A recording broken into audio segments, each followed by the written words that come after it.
Қайырлы күн, құрметті тыңдармандар, сіздермен бірге Келешек ТВ арнасының кезекті подкастын тамашалап отырмыз. Қайырлы күн, құрметті достар, және де Келешек ТВ арнасының тұрақты көрермендері. Сіздермен қайта қауышқанымызға қуаныштымыз. Бүгінгі шығарылым өте ерекше болады деген ойдамыз. Себебі студиямыздың қонағының өзі ерекше жан. Келісемін, жалпы біздің студиямызға ерекше жандар ғана қонақ болады. Олай болса, Аружан, тыңдарманымызды біздің ерекше қонағымен таныстыра ғой. Бүгінгі подкастымыздың қонағы өз ісіне адал, тәжірибелі журналист, редактор жүргізуші, бірінші авторлық бағдарламалар мен деректі фильмдердің авторы, Қазақстан Республикасының журналистер одағының мүшесі, үш қыздың анасы Салтанат Кеңесбекқызы Орынбекова. Студиямызға бет бұрып келгеніңізге біз қуанып отырмыз, ризашылығымызды білдіреміз. Енді алғашқы сұрағымды қоя берсең. Салтанат ханым, әңгімемізді өзіңіздің балық шағыңыз бен туған жеріңізден бастасақ. Сәлеметсіздер. Ерескен шақырып жатқандарыңызға үлкен рахмет. Кішігірім үлкен ғана бастамаларыңыз ертең көптің көңілінен шығатын, ютубта көп көрермені бар үлкен арнаға айналсын деген тілек білдіремін. Енді алғашқы сауалға келетін болсақ, жалпы мен осы Шығыс Қазақстан облысы Зайсан ауданында қарапайым отбасында дүниеге келдім. 5 ағайындымыз. Анам, әкем қарапайым адамдар. 2 қыз, 3 ұл тәрбиелеп өсірген бақытты ана мен әке деп айтуға болады. Келесі сұрағымыз осындай болып тұр. Енді өзіңізді таныстырып өттіңіз. Дегенмен де журналист мамандығы бойынша жұмысты сіз 3-ші курста бастап кеттіңіз. Дәл солай. Иә, оған не түрткі болды?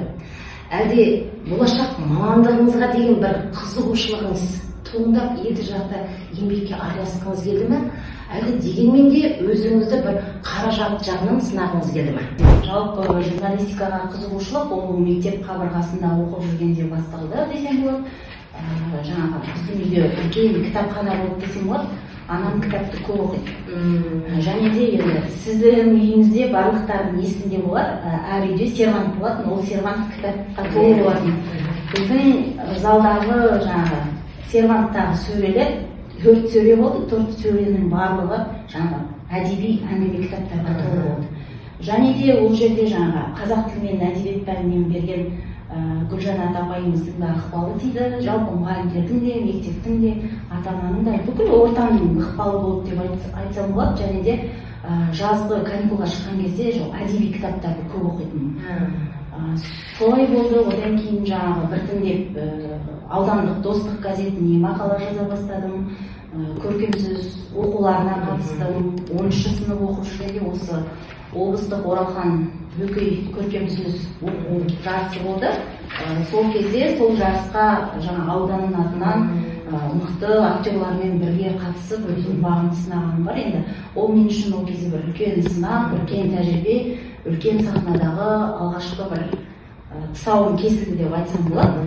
Одан кейін жаңағы 11-ші сыныпқа аяқ басқанда бірден нақты түрде өзім шешім қабылдап, осы журналистиканы таңдап, ол кезде енді Өскеменде бізде ашылды, орыс топ болды, бірақ дәл сол біз оқуға түскен жылы 1 жыл бұрын қазақ группасы ашылып, біздің алдымызда 5 бала оқып шықты. Біз 2-ші поток болдық деп айтуға болады. Қазақ тілінде журналистика мамандығын бітірген бар жоғы 7 баламен оқып бітірдік. Енді жалпы мұғалімдеріміз де мықты болды. Жаңағы Дидар газетінің белді журналистері бізге сабақ берді. Және телеарнадағы қазір енді әріптес деп айтуға болады. Сол кездегі аға әпкелеріміздің тәлім тәрбиесін көрдік, тәжірибе алмастық дегендей. Ал енді 3-ші сыныпта, 3-ші курстан журналистикаға аяқ басып, жаңағы үлкен телеарнаға шығуыма енді ол кезде кастинг болды. Ол кезде ұстаздар да жаңағы біздің телеарна болсын, газет болсын, радиода болсын, біздің жұмыс істеуімізге көп қарсылық білдірген жоқ. Өйткені ол біз үшін бізде әлі толық база қалыптаспады. Ол кезде тәжірибе жинақтауымызға болды, үлкен тәжірибе мектебі болды десек айтуға болады.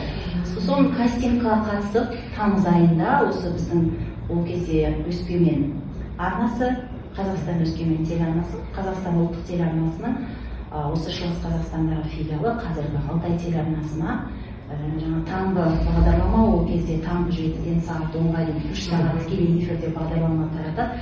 Сол бағдарламаның жүргізуші редактор ретінде жұмысқа қабылданды.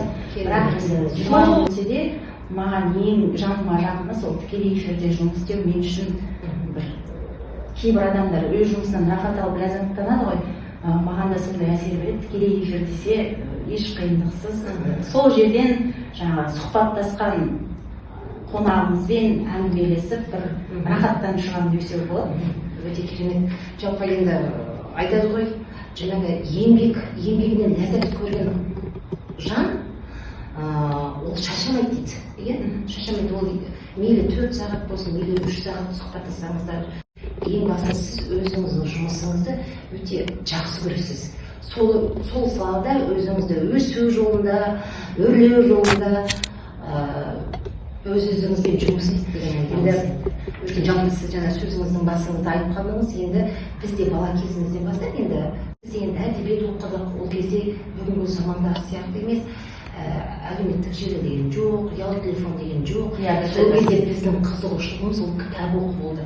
Біз де сол ауылдың баласы сөреде кітаптар толып тұратын, оның жұма сайын үйде жинаған кезде оның шаңын сүртетінбіз, парақтап тұрып, соның бәрін оқитынбыз. Ол сіздің айтып отырғаныңызды енді мен де өзім балалық шағымда есіме бір алып қалдым. Жақсы, рахмет сізге.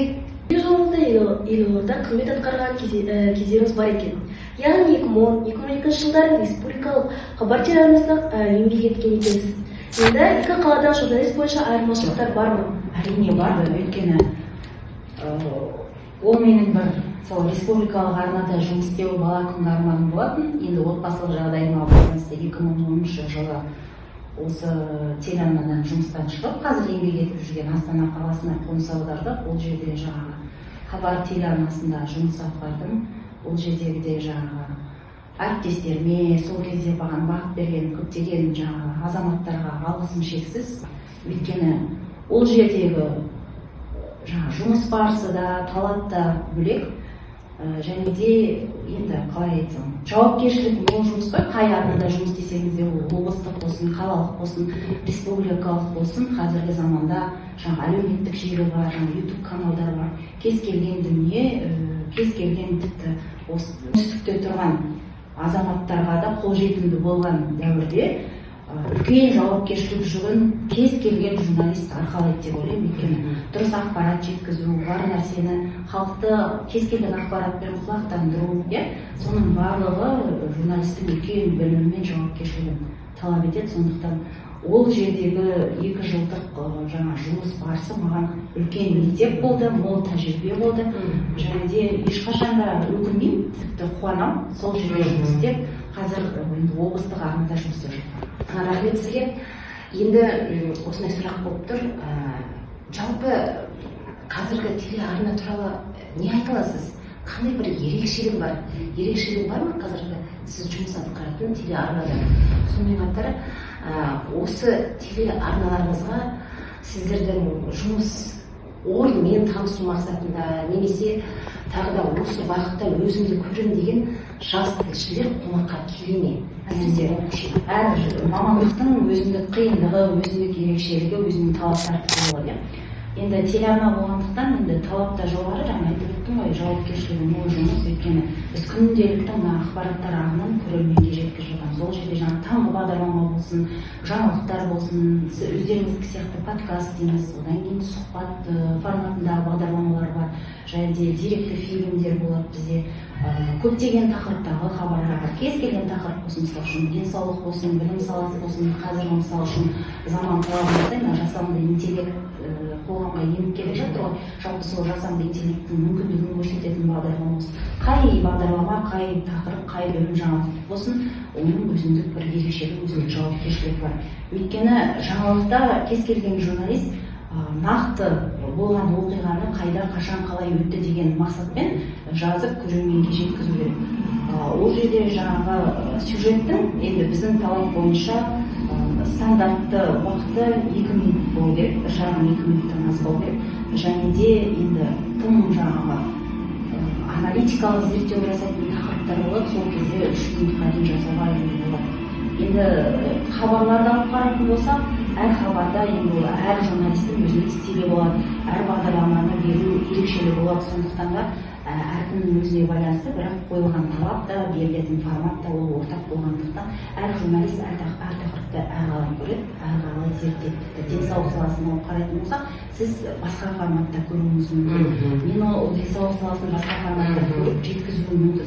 Ол енді журналистің өзінің идеясына, шеберлігіне, қиялына байланысты. Сондықтан ерекшелік дегенде енді барлығы ортақ жұмыс болғандықтан, менің ойымша әр жұмыстың енді ұстаз болудың өзіндік бір ерекшелігі болғандықтан, жаңағы жүргізуші болу, не болмаса жаңағы дәрігер болу дейміз, жаңағы дәнекерлеуші болсын, жаңағы кран жүргізушісі болсын, оның өзіндік жұмысының талап ерекшеліктері бар.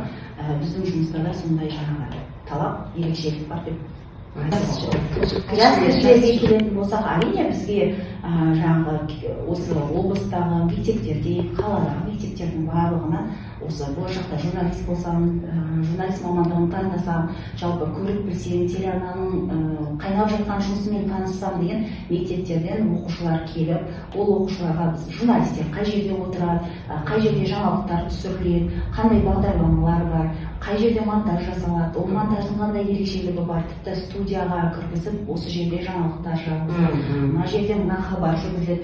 Тіпті біздің бас режиссер болсын, басшымыздың өзі Берік Тойболдың болсын, Мадина Исламқызы бар, орынбасарларымыз, ол кісілерді әрқашанда сондай жастарға әрқашан есік ашық. Өйткені ол кісілердің өзі де студияға барып, кей жағдайда көрсетіп, келген оқушылардың жаңалық жүргізетін үстелдің өзіне отырып, микрофонын тағып, өзінің жүргізуші ретінде сезініп көруіне мүмкіндік жасап, көрсетіп, барлығын түсіндіріп жатыр. Келеді. Еңбегіңіз елеусіз қалған жоқ деп білеміз. Облыс қала әкімдері мен басқарма басшыларынан алғыс хаттар, марапаттар көп алыпсыз. Алайда соның ішінде өзіңізге ерекше жаққан марапаттар бар ма?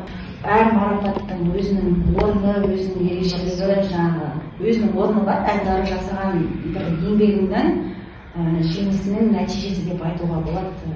Ол жерде мысал үшін облыстық сот болсын, облыс әкімі болсын, қала әкімінің марапаттары болсын, сала басқарма басшыларының алғыс хаты болсын, кез келген адамға жалпы үлкен сыйлық емес, менің жеке пікірім, жай ғана бір жылы сөзбен бір көңіл керек сияқты. Өйткені кез келген адамның еңбегі еленіп жатса, көңіл бөлініп жатса, оның ары қарай мотивация алуына, одан кейін одан да жақсы бір жобалар жасауына бір стимул беретін сияқты. Енді ең ыстығы десем, түрткі дейсіз ғой, түрткі болады деп ойлаймын, мен жеке пікірім. Ал марапаттардың ішінде енді өзіме жақын облыс әкімінің марапатын алдым. Осыдан 2 жыл бұрынның алдыңғы жылдарында енді алғаш журналистикада жүрген кездерде де біраз марапаттар болды. Енді еңбек адамы бағдарламасы бойынша алған марапат мен үшін өте ыстық болды деп айтуға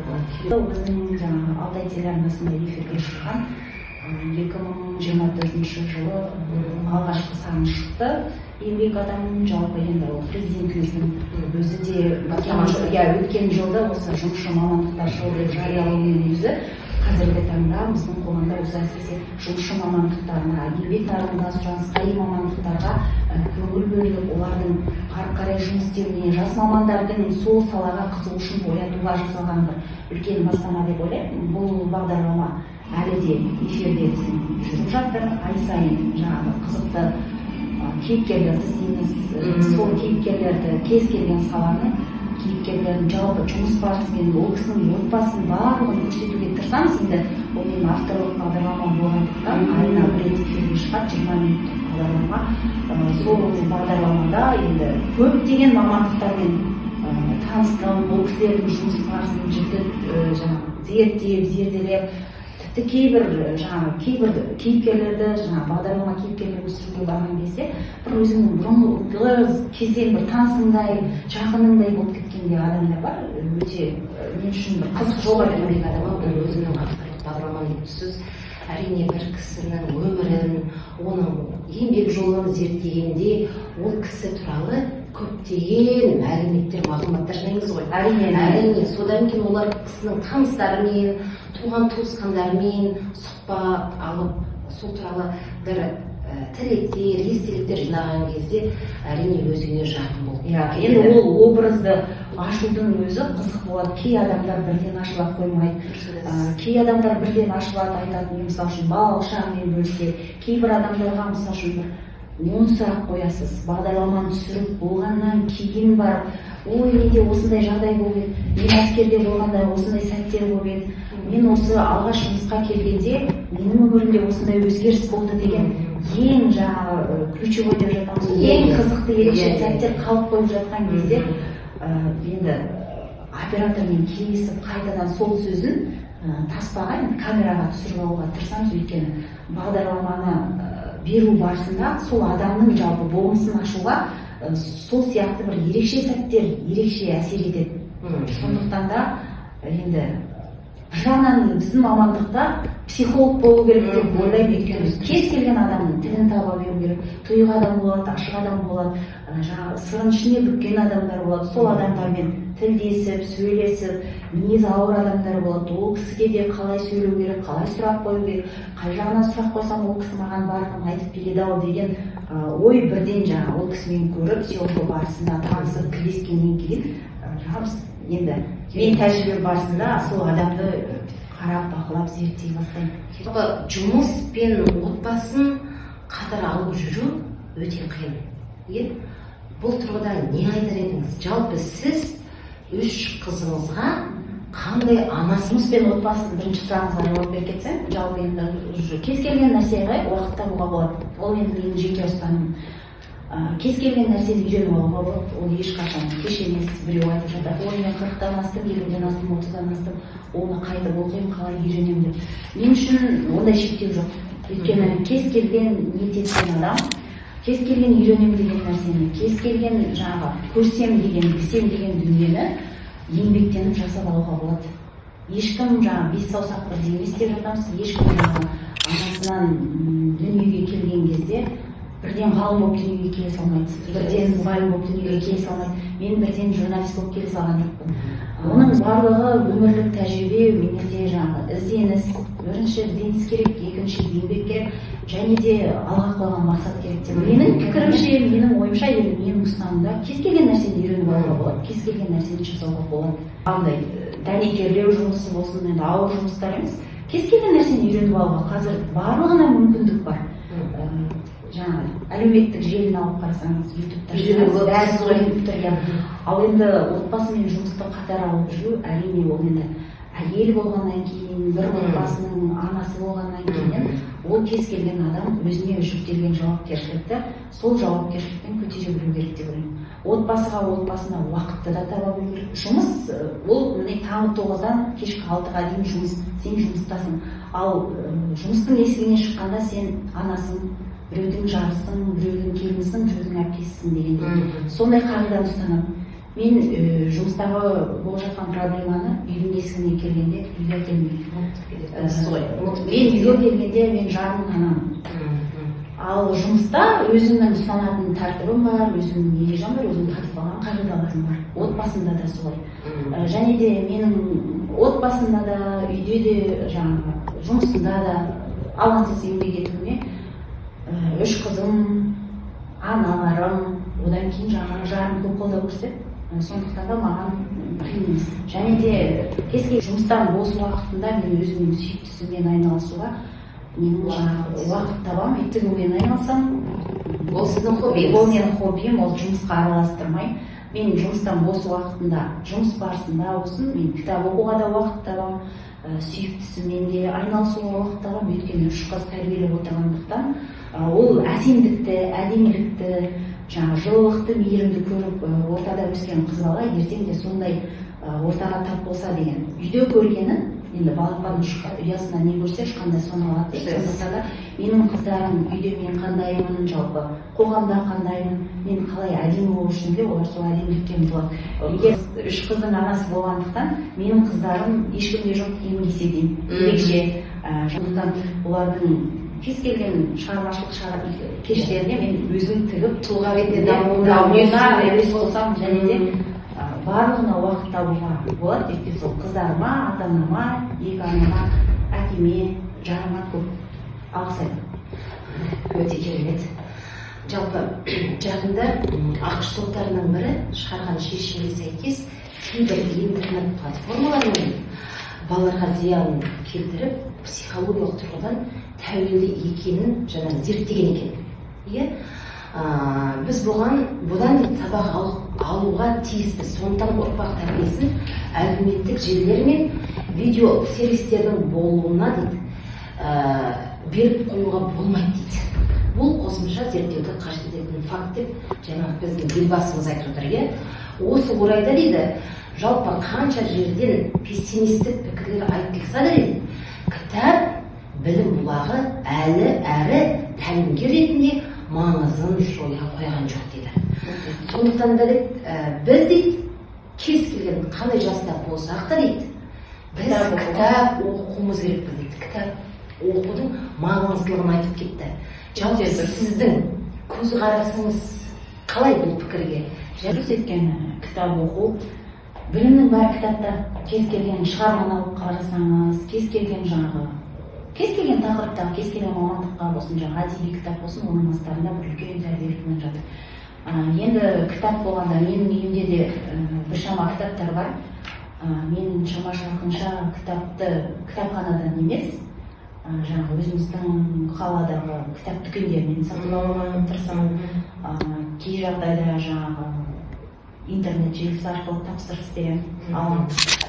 Қазіргі таңда енді қыздарыма Бердібек Соқпақбаевтың осы бір ай бұрын өзіміздің қаладағы кітап дүкендерінің бірінен, Қасым Айсенов дүкенінен Бердібек Соқпақбаевтың бірінші, екінші, үш томдық кітабын сатып алдым.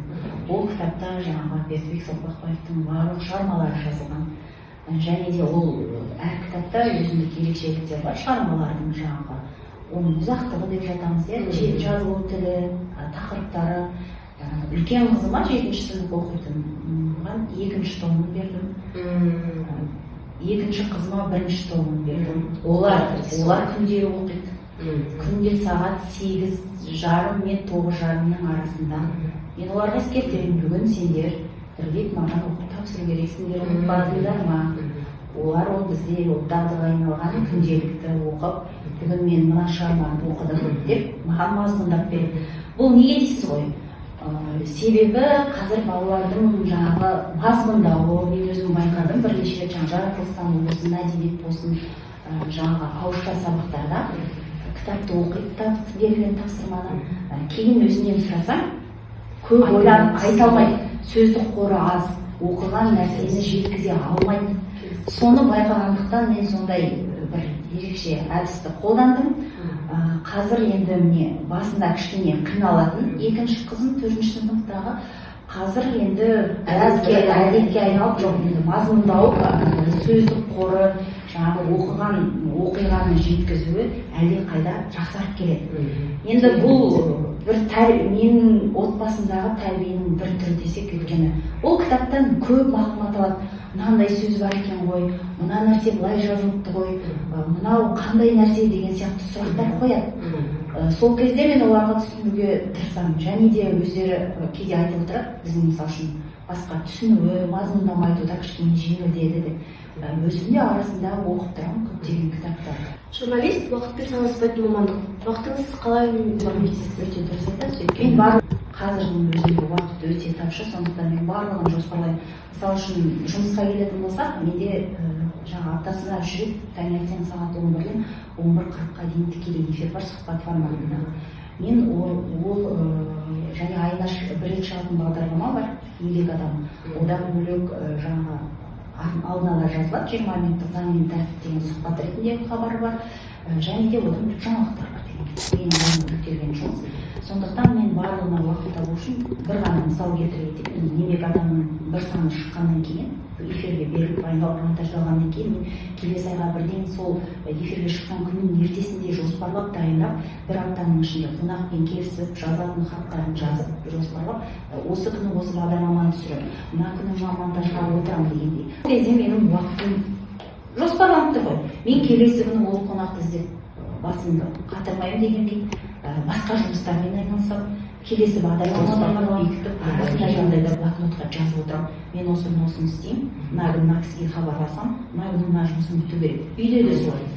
Сондықтан мен бәрін жазып жоспарлап жүрмін. Жас ата-аналарға, әсіресе аналарға қандай бір ақыл кеңесіңіз бар?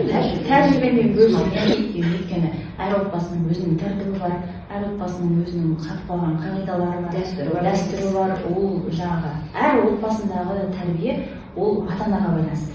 Ортасы, отбасында алған тәрбиесі, туған туысқандармен қарым-қатынасы, жаңағы ол отбасынан, өзінің ортасынан қандай тәрбие алып шықты, ол сол тәрбиені өзінің баласына береді деген ойдамын. Өйткені мен апамның да тәрбиесін көрдім, анамның да тәрбиесін көрдім. Әкем менің 80-ден асты, бірақ ол кісі өте қатал болған жоқ, балаға талап қоймады. Мен еркін өстім. Менің ешкім жаңағы бетімнен қағып көрген жоқ. Мен ешкім жаңағы сен осы нәрсең осы дұрыс емес деп айтып көрген жоқ. Маған мен ол кісілердің тек қолдауын ғана. Ол кездегі мен санама құйып алған нәрсе, мен сабақты жақсы оқу керек. Мен сабақта барлығын үздік болу керек. Мен өзіме сондай, ойыма, санама сондай дүниені құйып алдым да, мен өзіме жол салдым, алдыма мақсат қойдым. Мен сол жолмен ғана жүрдім, сол мақсатқа жету жолында әрекет еттім. Өзімнің отбасымнан көрген тәрбиені мен қазір өз балаларыма беріп жатырмын деп айта аламын. Сондықтан тәрбие деген ол бір үлкен күрделі процесс. Сондықтан да ол әр ата-ананың өзіне байланысты. Ол балаға да байланысты.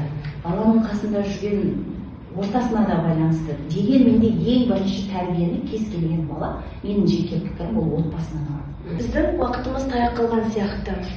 Сіздер осы қонақ келсе бізде блокнот бастағанбыз. Бұл блокнотты бізде әр келген қонақ өзінің тілегін 41-ші мектепке келешек арнасына тілектер жазып кетеді.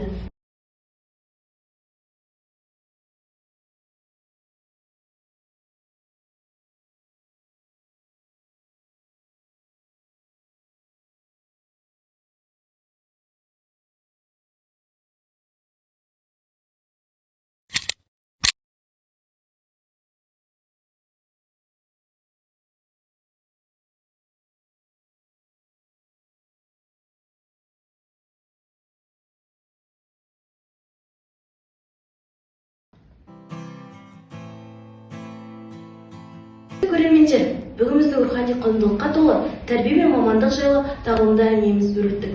Студиямызға қонағы болған Қазақстан Республикасының журналистер одағының мүшесі, Алтай телеарнасының жүргізушісі Салтанат Кеңесбекқызына үлкен алғысымызды білдіреміз. Рахмет.